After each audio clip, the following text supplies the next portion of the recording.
Hi, Jacorlin. How are you? Were you able to connect fine today and everything was good on your end? Can you hear me fine? Yes, I can hear you. Okay, great. So before we get started, I'm going to go over this disclosure statement with you. I'm going to share it. Just follow along as I read, please. So again, my name is James. I know it says Gavin on the call. I go by Gavin in real life, but you can call me whatever you like, James or Gavin. I'm a graduate student working toward the completion of a master's degree in professional counseling. I'm currently practicing counseling techniques and therefore will be recording our session, but only my professor and classmates will see the tape.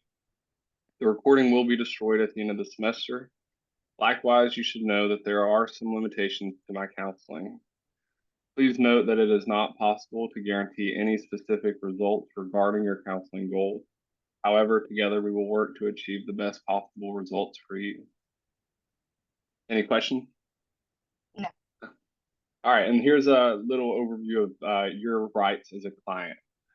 It is your right at any time to inquire about the process and procedures being used during our counseling relationship. You have the right to refuse or request changes to any of my suggestions. If at any time you are not satisfied with my services for any reason, you can inform me or my supervisor or my professor. Once you have begun counseling with me, there is no obligation to continue. You have the right to discontinue at any time, though I ask that you participate in a termination session. Should you desire referral to another therapist, I will provide you with one.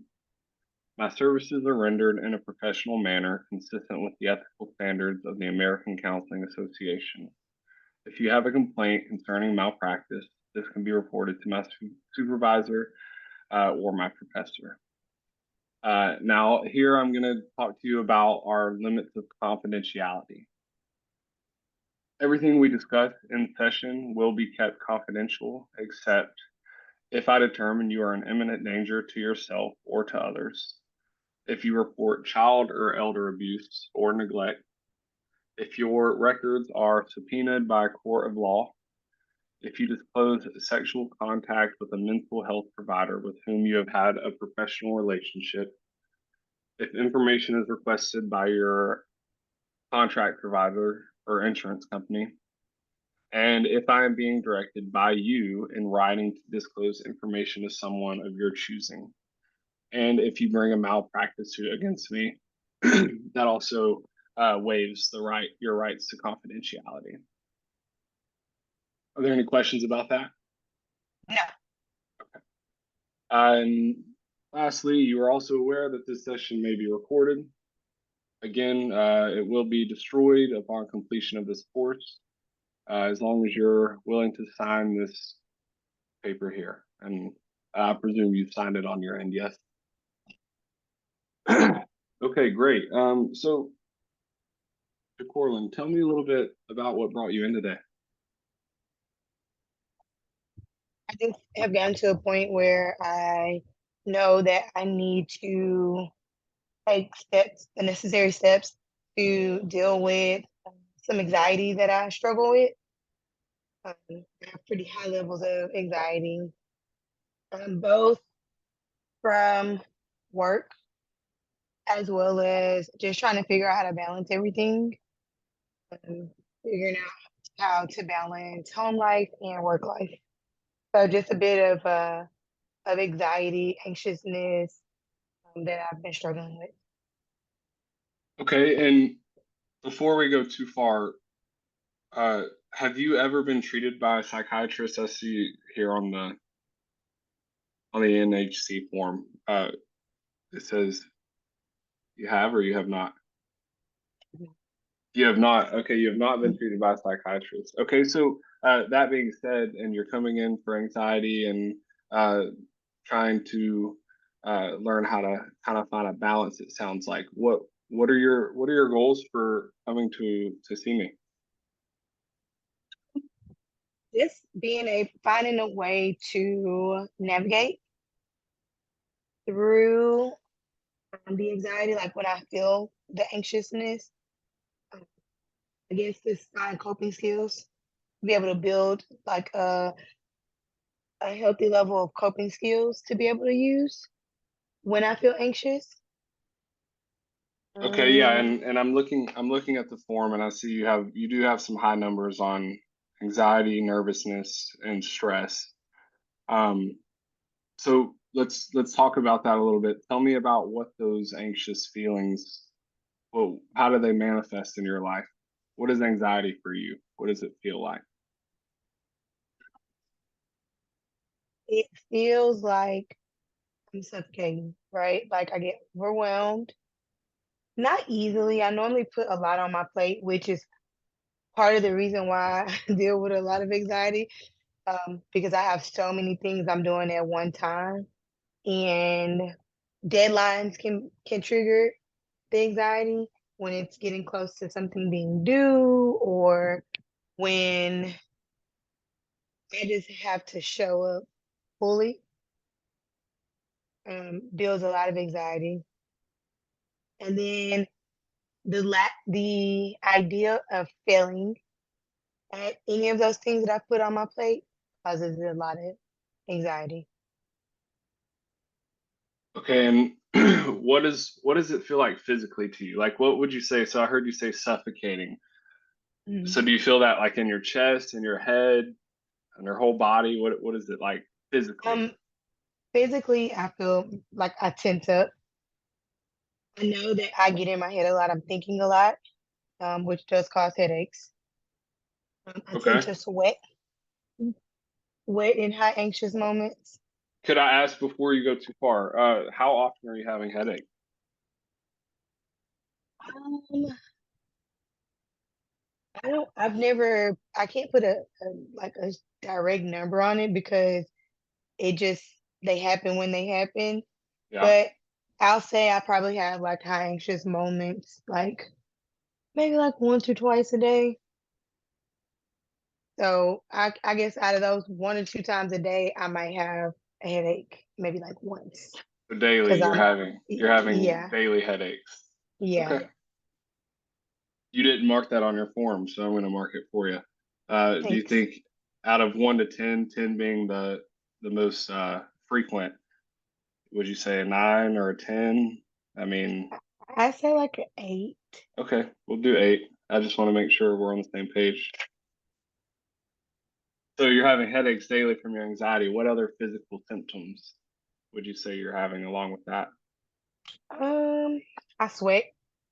Okay. Like in anxious moments, I get very sweaty.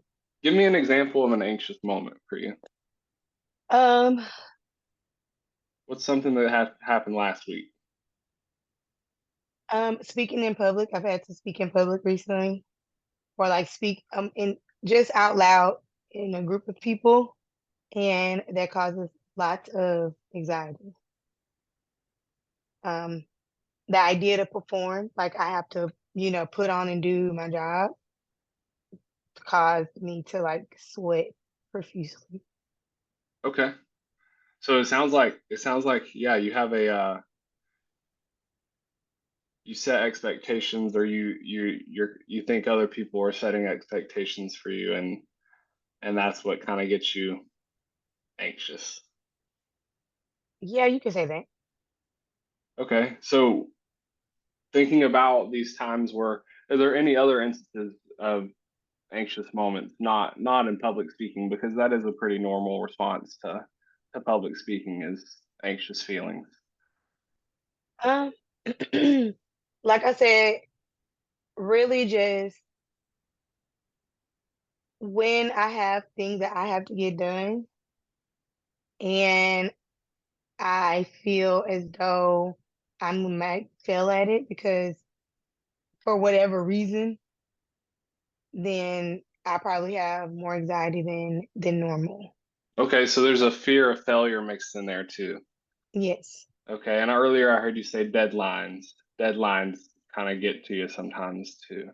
Yes. So it's a mix of things, time, expectations, and it sounds like you have people depending on you.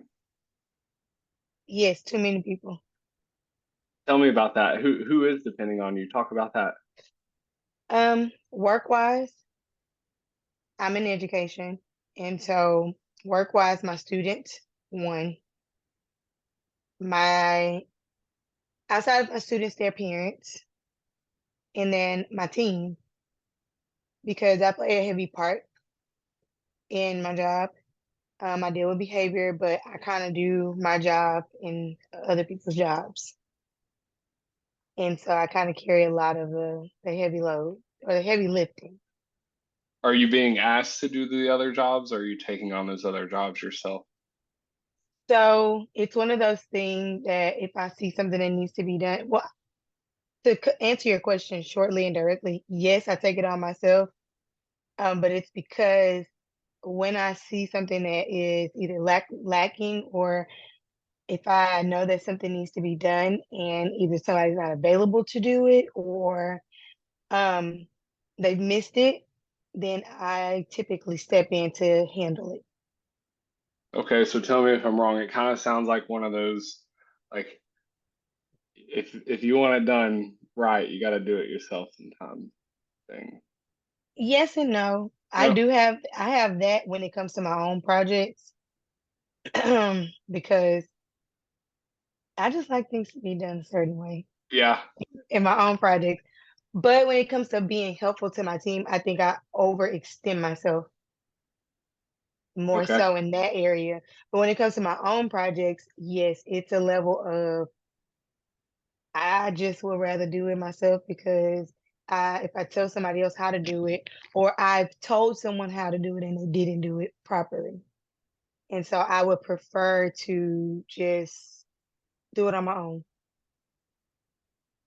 So you are so even though that on your own projects you are that way, you do want it done your way.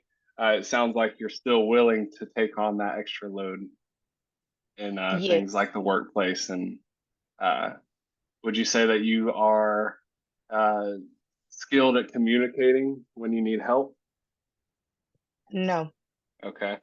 I am working on that area, but overall, no. I typically will just figure it out, even though like I'm going through like a burnout. Like I'll handle it. Yeah. Well, and the reason I asked that is because from what I've heard so far, you're telling me kind of sounds like you're overloaded with work and you're overloaded with being pulled in different directions and you're trying to find a balance, it sounds like. Uh, and it also sounds like you kind of put some of that load on yourself at Hmm. some time, at some moments. Yeah.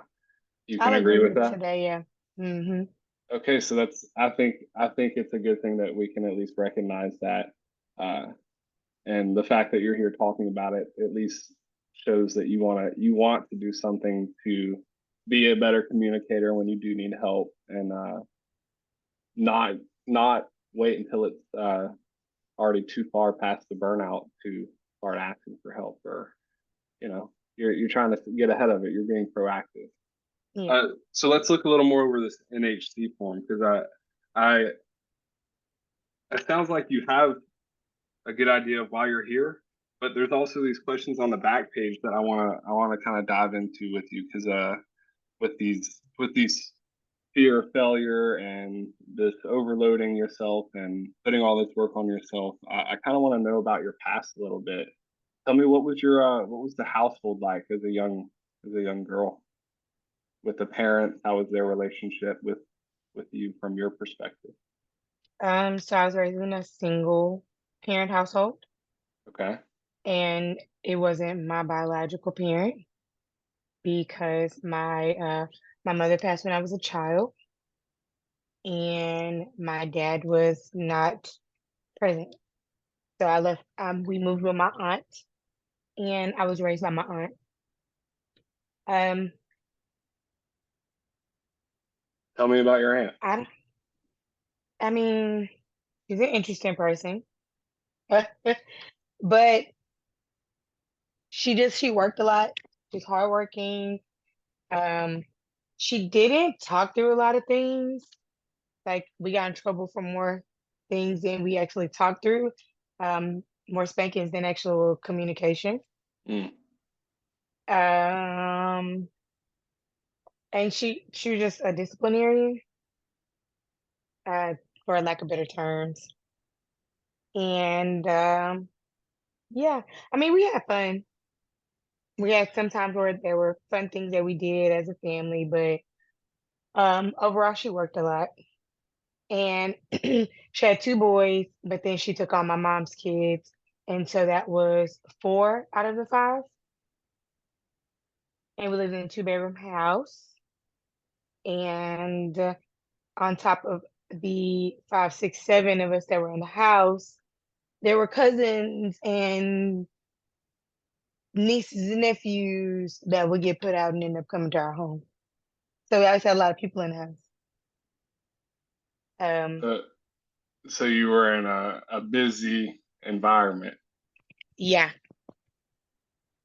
and I think she also kept us partially busy to have us to help with, I guess, her way of thinking that would help with, our coping skills of losing a parent, and so also we always had something to do. So you're kind of saying that you think she may have in a way was trying to implement like you said coping skills Yeah, by staying busy to deal with kind of the issues going on in life at that right. time. Okay. But it I don't seems like know. that's what she does on her own too. Even now, seeing her as an adult deal with things, it's the same. I know it's funny how that happens, right? Yeah. It's funny how you grow up and you look at the grown-ups that raised you and they stay the And you're same. like, oh, that's interesting. Yeah, it is interesting. Yeah. So I don't know about you. The theme that I picked up from that, uh, and this is our first session, so we'll definitely dive more into that. But you're telling me that you're coming here because you're overwhelmed with work and you're looking for a balance, but you're also after diving into your past a little bit, it sounds like your aunt who raised you kind of implemented what she did want to implement, and she Mhm. did kind of instill that stay busy attitude to kind of get everything done so that you don't have more problems later, or get everything done to distract yourself from the problems you have now. Uh, Mhm.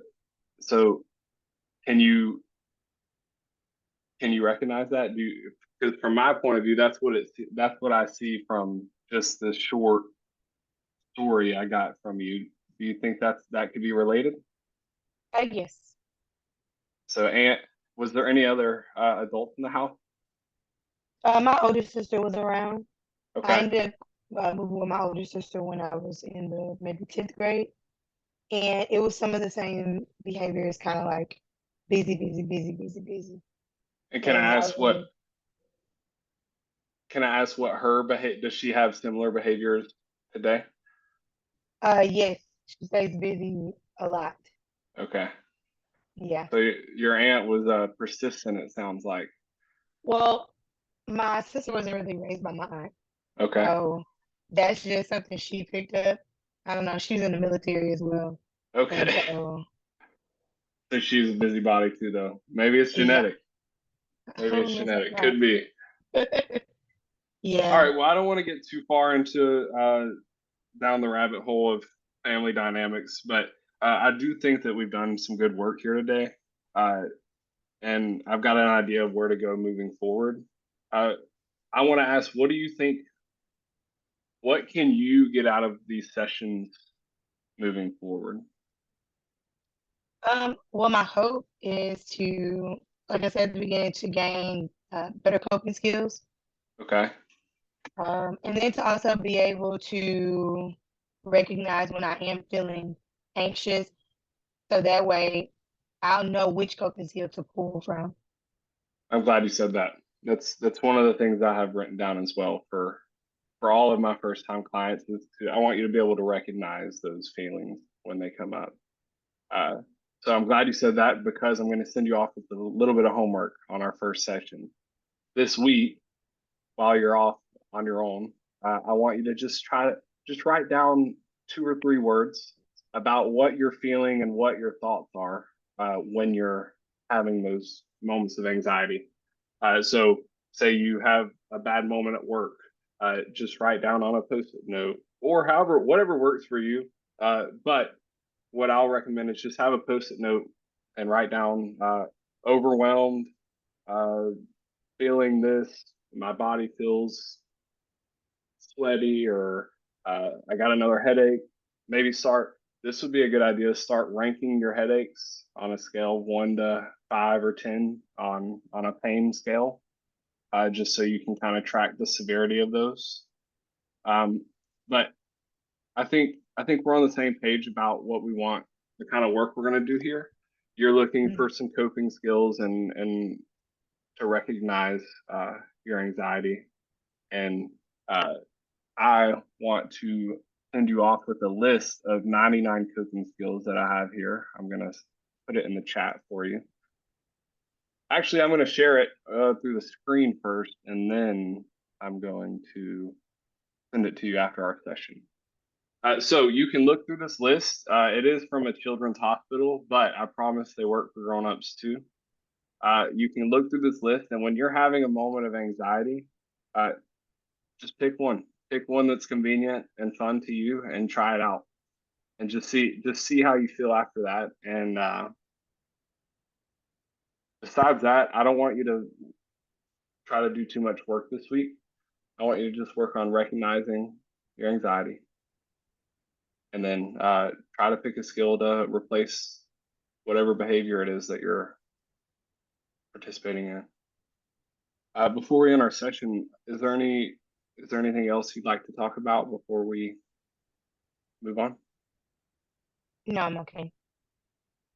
Okay. So again, I will send you this list of 99 coping skills, uh, and I want you to try out a few this week.